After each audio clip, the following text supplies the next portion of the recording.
자, 이번 시간에는 과세표준 산정부터 보도록 할게요.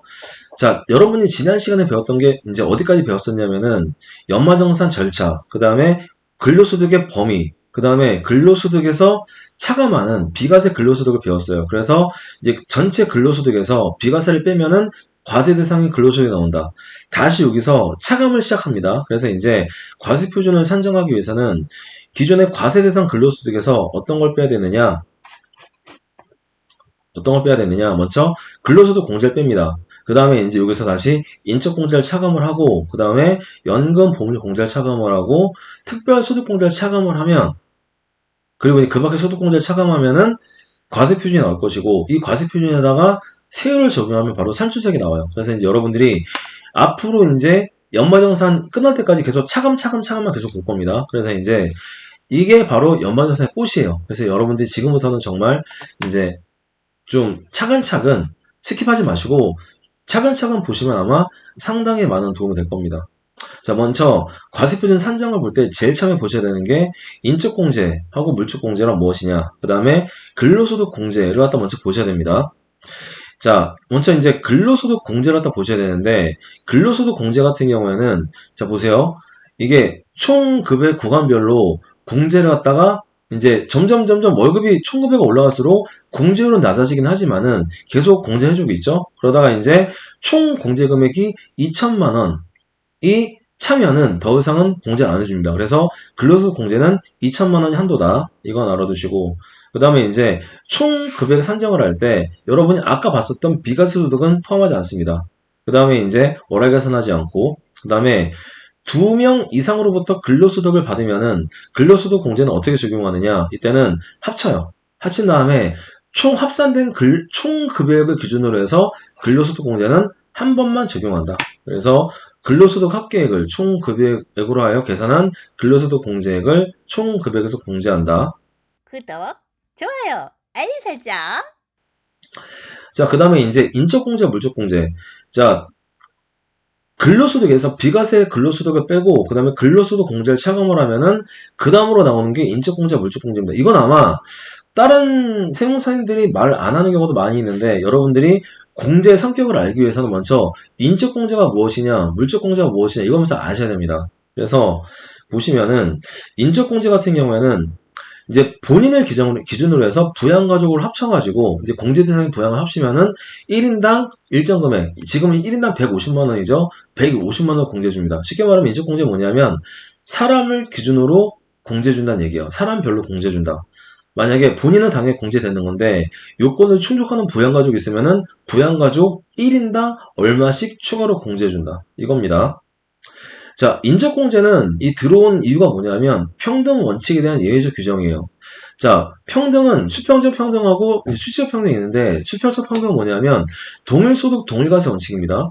두 명이 있어요. 두 명이 있는데 만약에 둘이 같은 소득이면 둘이 소득이 같아. 그럼 어떻게 돼 있어요? 과세관청은 별다른 예외사항이 없는 이상 소득이 동일하면은 당연히 동일한 세금을 매겨야 되는 게 원칙이라는 얘기예요.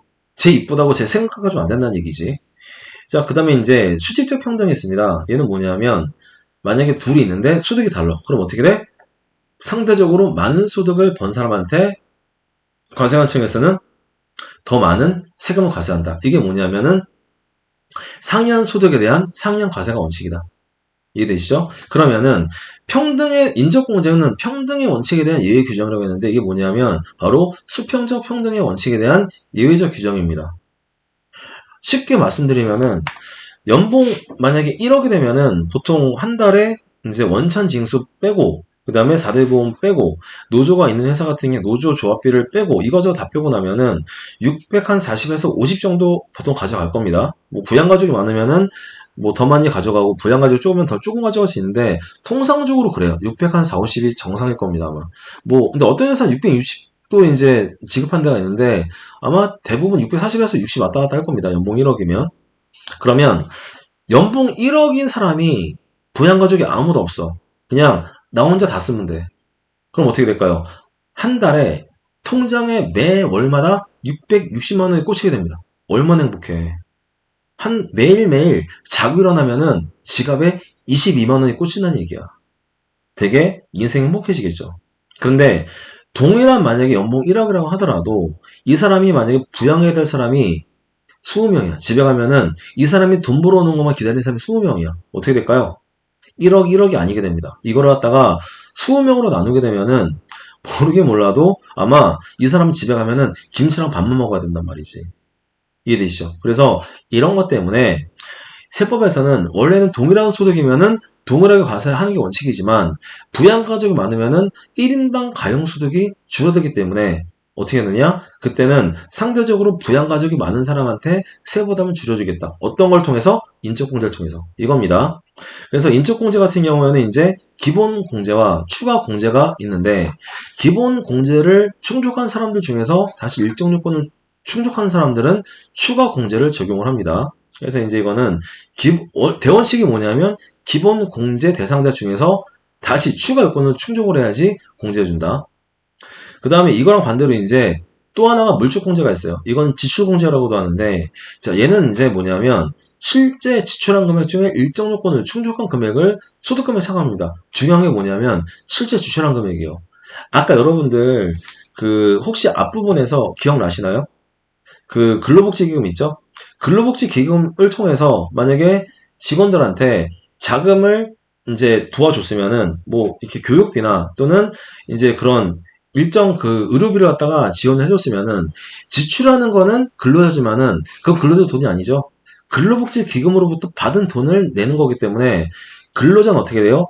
실제 지출한 게 아니란 말이야. 그래서 아까 뭐라고 했어요? 그런 부분에 대해서는 근로소득은 비과세하지만은 의료비 공제나 교육비 공제는 적용하지 않는다고 했습니다. 맞죠? 그래서 실제 지출한 금액 중에서 일정 요건을 충족한 금액을 소득금에 차감한다. 그래서 이제 여러분이 인적공제 빼고 나머지가 다 지출공제인데 지출공제를 판단할 때는 제일 먼저 봐야 되는 게 실제로 지출했느냐 안 했느냐 이걸 보고 실제로 지출했으면은 각 공제 요건에 맞는 일정 요건을 충족해나 안 했느냐 이거 두 개를 모두 충족을 해야 차감 대상이 된다. 이렇게 보시면 됩니다. 그래서 물적 공제 같은 경우에 이거는 실제 지출한 부분에서 공제라고 반대로 말하면은 타인이 대신 부담한 부분은 적용하지 않는다. 다만 예외적으로 회사가 근로자 부담분을 대납한 경우에는 이때는 어떻게 인식을 하느냐. 일단은 회사가 먼저 근로자에게 현금을 지급한 걸로 봐서 해당 부분은 근로소득세 과세합니다. 근로소득 과세하고 그 다음에 근로자가 지출한 부분은 일정 요건을 충족한 경우에는 공제 감면을 적용한다.